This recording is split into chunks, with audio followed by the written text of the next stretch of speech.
बातमी बिहारमधील निवडणुकीसंदर्भात बिहारमधील बाकीपूर विधानसभा पोटनिवडणुकीच्या मतमोजणीत 20व्या फेरी अखेर जनसुराज्य पक्षाचे उमेदवार प्रशांत किशोर यांनी आपली आघाडी प्रचंड प्रमाणात वाढवली असून ते भाजपचे उमेदवार नीरज कुमार सिन्हा यांच्यापेक्षा 20,000हून अधिक मतांनी पुढे आहेत। पाटणा येथील एएन कॉलेज या ठिकाणी मतमोजणी केंद्रावर आज सकाळी 8 वाजल्यापासून सुरू असलेल्या या मतमोजणीत प्रशांत किशोर यांनी पहिल्या फेरीपासूनच सातत्याने आपली आघाडी कायम राखली आहे। एकूण 31 फेऱ्यांपैकी 20 फेऱ्यांची मोजणी पूर्ण झाली आहे। प्रशांत किशोर यांनी घेतलेली 20,000 मतांची मोठी आघाडी पाहता त्यांचा या मतदारसंघातून विजय जवळपास निश्चित मानला जातोय। दुसरीकडे गेल्या 30 वर्षांपासून भाजपचा अभेद्य गड राहिलेल्या या मतदारसंघात भाजपचे नीरज कुमार सिन्हा खूप मागे पडले, ते दुसऱ्या क्रमांकावर घसरले, तर राष्ट्रीय जनता दलाच्या उमेदवार रेखा गुप्ता या अत्यंत कमी मतांसह तिसऱ्या क्रमांकावर फेकल्या गेल्या।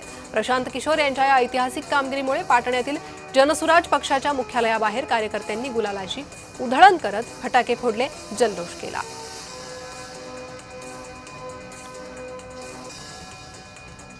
प्रशांत किशोर यांच्या कार्यालयाबाहेरची ही दृश्य आहे। त्यांनी अजूनपर्यंत मतमोजणीत आघाडी घेतली, 20,000 मतांची आघाडी त्यांनी घेतली आहे, त्यामुळे कार्यकर्त्यांकडून जल्लोष करण्यात येतोय। 20व्या फेरीनंतर प्रशांत किशोर यांची आघाडी वाढलेली आहे।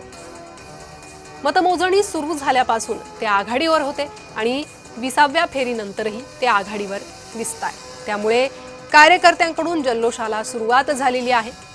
भाजपचा अभेद्य गड राहिलेल्या या मतदारसंघात प्रशांत किशोर यांनी आघाडी घेतल्यानं हा जल्लोष